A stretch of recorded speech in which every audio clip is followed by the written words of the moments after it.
Rule number 1, कभी उसको अपनी नजरों से दूर मत होने देना। रूल नंबर 2, कभी खुद उससे दूर मत होना। एंड रूल नंबर 3, कभी उसके प्यार में मत पड़ना। दोही जाके गोवन को प्रपोज कर देती है शादी के लिए और सब लोग उन दोनों को देख रहे होते हैं। गोवन दोही को देखता है और बोलता है मुझे नहीं करनी। ये सुन के दोही सोचती है कि उसकी जिंदगी का सबसे बुरा डिसीजन था। उसका कजिन उसके पास आता है और वो उसे कहती है मुझे अभी कुछ मत बोलना। फिर वो वहां से चली जाती है तो गोवन भी उसको फॉलो करता है। दोही पूछती है तुम मुझे फॉलो क्यों कर रहे हो? तो गोवन कहता है मैं तुम्हारा बॉडीगार्ड हूँ और अपनी पर्सनल लाइफ और सोशल लाइफ को मैं अलग अलग रखता हूँ। फिर वो दोनों साथ में बाहर निकल जाते हैं।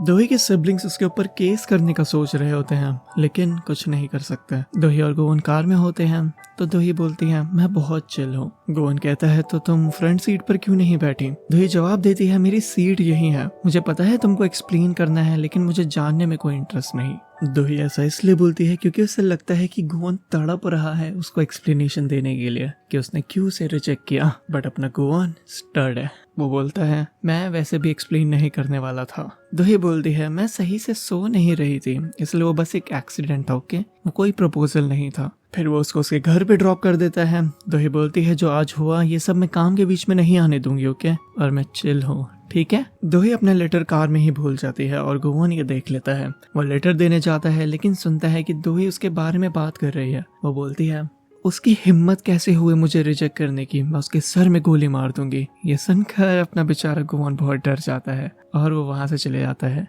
अचानक से दोही के घर की बेल रिंग होती है। उसे लगता है कि शायद गोवन ने सब सुन लिया। बट जब वो दरवाजा खोलती है तो देखती है कि उसका कजिन बाहर खड़ा है। फिर दोही और उसका कजिन थोड़ी बात करते हैं जहां दोही अपने ऊपर हुए अटैक्स के बारे में बताती है और बोलती है कि कुछ भी हो जाए वो अपनी दादी के कातिल को तो ढूंढ के रहेगी। ये सुनकर उसका कजिन कहता है मैं यहाँ रात में रुक जाता हूँ। लेकिन दोही बोलती है तुमको पता है मुझे नींद नहीं आती अगर कोई मेरे घर में हो तो। ये सुन के वो चुपचाप चले जाता है। दूसरी तरफ हम गोवन और उसके बटलर को देखते हैं जहाँ गोवन बताता है कि दोही ने उसे प्रपोज किया था। उसका बटलर मुस्कुराकर कहता है ये तो बिल्कुल एक सेक्रेटरी मूवी जैसा हो गया। गोवन थोड़ा परेशान होकर पूछता है ये क्या है? उसका बटलर उसे दिखाता है वो मूवी जिसमें एक बॉडीगार्ड और उसकी मास्टर पहले एक दूसरे को पसंद नहीं करते लेकिन फिर एक दूसरे से प्यार करने लगते हैं। उसका बटलर उसे बॉडीगार्ड के कुछ रूल्स बताता है और बोलता है कि रूल नंबर 1, कभी भी उसे अपनी नजरों से दूर मत होने देना।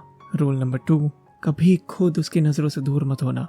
एंड रूल नंबर 3, कभी उसके प्यार में मत पड़ना। इसी बीच दोही एक आर्टिकल देखती है जिसमें लिखा होता है कि दोही को फ्लैश की लाइट से रिजेक्शन मिला। ये देखकर वो बहुत ज्यादा शॉक हो जाती है और गोवन को मिलने के लिए कॉल करती है। गोवन अपने ऑफिस में काम कर रहा होता है जब उसकी मेन आर्टिस्ट बहुत गुस्से में अंदर आती है। गोवन अपने और दोही के बीच के मैटर को लेकर दोही से मिलने जाता है। वो उसे एक आर्टिकल दिखाती है और कहती है मुझे रीजन जानना है कि तुमने मुझे क्यों रिजेक्ट किया। गोवन आर्टिकल को देखते हुए कहता है तुमको पता है मुझे सिंगल रहना है। दोही उसे बोलती है मुझे भी सिंगल ही रहना है लेकिन ये सब बहुत एम्बैरेसिंग है। गोवन पूछता है तुमने मुझे ही क्यों प्रपोज किया? वहाँ पर तो कितने सारे लोग थे, कहीं ये वो मूवी जैसा तो नहीं? दोही कहती है कि ऐसा कुछ नहीं है, मैं तो सीरियस भी नहीं थी, मुझे ये सब मैटर में नहीं आना। फिर वो बोलती है तुम दुनिया के आखिरी आदमी भी होते ना तो भी मैं तुमसे शादी नहीं करती। गोवन कहता है चलो अच्छा है। फिर दोही वहाँ से चली जाती है और सोचती है कि मैं एक ही दिन में 2 बार रिजेक्ट हो गई। गोवन बोलता है मैं तुमको घर छोड़ दूं?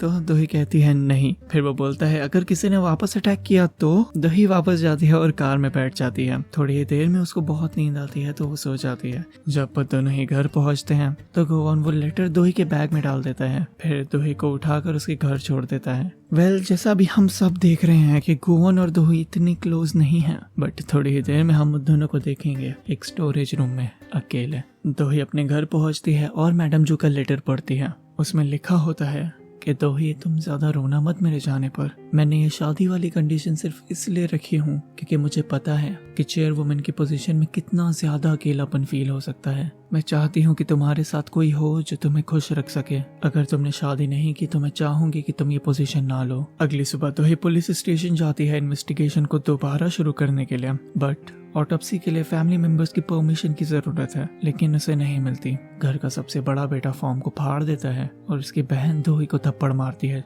थोड़ी देर बाद दोही अपनी दादी की कब्र पे होती है और वहाँ गुवोन भी होता है। दोही की बातों को सुनकर गुवोन भी थोड़ा उदास हो जाता है। जिस माफिया के बॉस को गुवोन ने मारा था, उसके लोग उसका फ्यूनरल प्रिपेयर करते हैं और वो लोग कसम खाते हैं कि गुवोन से बदला लेके रहेंगे। गुवोन अपने ऑफिस में होता है, जहां उसे उसके पिछली जिंदगी की कुछ यादें याद आती हैं। जब वो इंसान था, उसको कुछ फ्लैशबैक्स नजर आते हैं। वो उठकर अपने बटलर को बताता है कि उसको उसकी पिछली जिंदगी की कुछ यादें याद आई हैं। उसने देखा कि वो एक घर में था और उसका नाम ये सुन था। उसका बटलर कहता है, आपके पास अब आपकी शक्तियां नहीं है, इसलिए अब आप एक नॉर्मल इंसान हो। शायद इस वजह से आपको पुरानी यादें याद आ रही हैं। गुवोन डर जाता है और उसको लगता है कि अब वो बाकी इंसानों की तरह भी बूढ़ा होने लगेगा। आगे वो दोही के साथ कार में होता है एंड दोही का हाथ अचानक से पकड़ लेता है। तो दोही पूछती है कि तुमने मेरा हाथ क्यों पकड़ा है? गुवोन कहता है, बस मेरा दिमाग शांत रहेगा इस तरह, इसलिए। तो दोही अपना हाथ वापस ले लेती है और बोलती है, मैं एक पब्लिक फिगर हूँ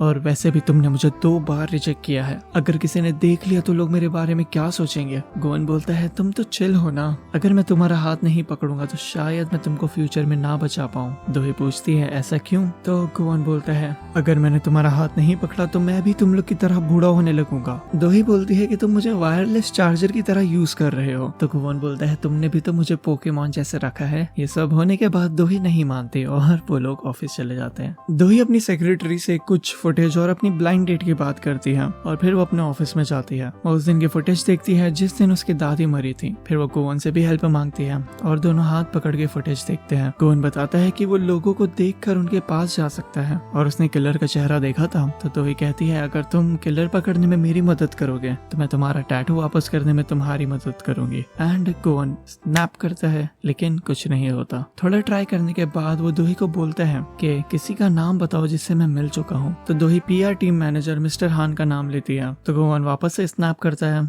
और दोनों एक स्टोरेज रूम में पहुंच जाते हैं। दोही बोलती है, तुम्हारी पावर सही से काम नहीं कर रही है, क्या ही सोचा था मैंने। वहाँ पर पीआर टीम के मेंबर्स दोही और गुवोन की ही बात कर रहे होते हैं। वो कहते हैं कि शायद दोनों डेट कर रहे हैं। तो मिस्टर हान बोलते हैं कि ऑफिस रोमांस की तो बात ही अलग होती है, सीक्रेटली टेबल के नीचे हाथ पकड़ना टीम डिनर्स पे।